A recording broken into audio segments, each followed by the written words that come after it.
Crisis-proof money and living, how to make your life shock-resistant. You ever notice how some people live one flat tire away from total meltdown? It's not about how much money they make, it's about how fragile their setup is. One missed paycheck, one blown transmission, one hospital bill, and they're underwater. The goal is to flip that script. We want a life where surprises are just annoying, not catastrophic. What Nassim Taleb calls being antifragile. Not just surviving chaos, but actually getting stronger because of it, from anti-fragile things that gain from disorder. Let's break it down. 1. Minimalism, that actually works. Minimalism gets a bad rap. People think it means living in an empty room eating beans out of a can. That's not it.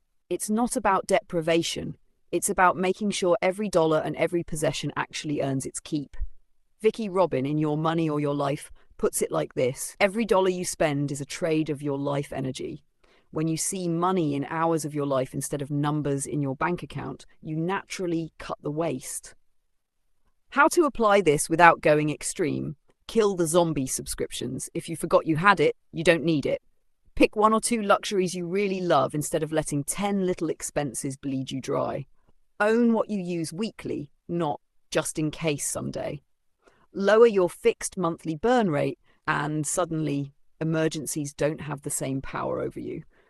2. Stacking multiple income streams. Robert G. Allen in Multiple Streams of Income warns, relying on one paycheck is a single point of failure. Lose that one stream and the whole structure collapses. Start small and low risk.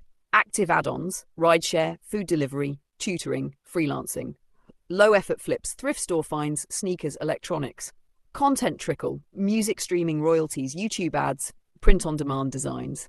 The goal isn't to get rich off each one, it's to have enough streams that when one slows, the others quietly keep you steady. It's like financial shock absorbers for your life. Hammers 3, securing the essentials.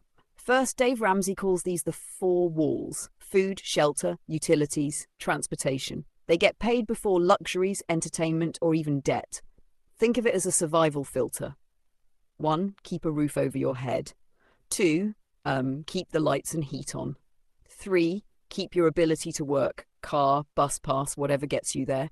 4. Keep food in the house. When those are covered, the rest of the bills might be annoying, but they won't break you. It's mental stability as much as financial stability. 4. Building a real emergency buffer. Ramsey's The Total Money Makeover recommends a $1,000 starter emergency fund, then 3-6 months of expenses once debt is gone. J.L. Collins, in The Simple Path to Wealth, suggests even more if your income is irregular. Here's why. When you've got a buffer, an emergency stops being a life crisis. Your car breaks down, it's just Tuesday. You get sick, you rest, not panic. Think of it like carrying an umbrella. You don't control the rain, but you sure control how wet you get. 5. The mindset shift, from fragile to resilient. This is the part most people skip. You can have all the strategies, but if you panic at the first sign of trouble, you're still fragile. Taleb's anti-fragile mindset says, stop trying to avoid every risk. Instead, build a life that absorbs shocks and even benefits from them. That means keep commitments flexible. Don't overbook your money or your time. Don't tie your identity to one job, one hustle, or one income source. Treat small problems as training. Every time you solve one, you're getting better for the big ones. The goal isn't just survival, it's adaptation. If your setup can take a hit and keep moving, life stops feeling like a constant tightrope. Hazard 6, layered protection. This isn't in the original 4 walls, but it's worth adding. Call it layered protection, the extra systems that prevent one problem from causing 3 more.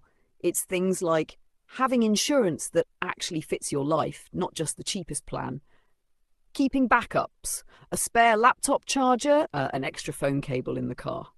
Redundancy in your work, a backup skill that earns money if your main gig slows. It's not paranoia, it's smart engineering for your life. Bottom line, minimalism lowers the burn rate. Multiple incomes spread the risk. Essentials first keeps you stable. An emergency fund turns disasters into inconveniences. A resilient mindset keeps you calm. Layered protection makes small problems stay small. Build those layers, and you don't just survive life's hits, you move through them with your options intact.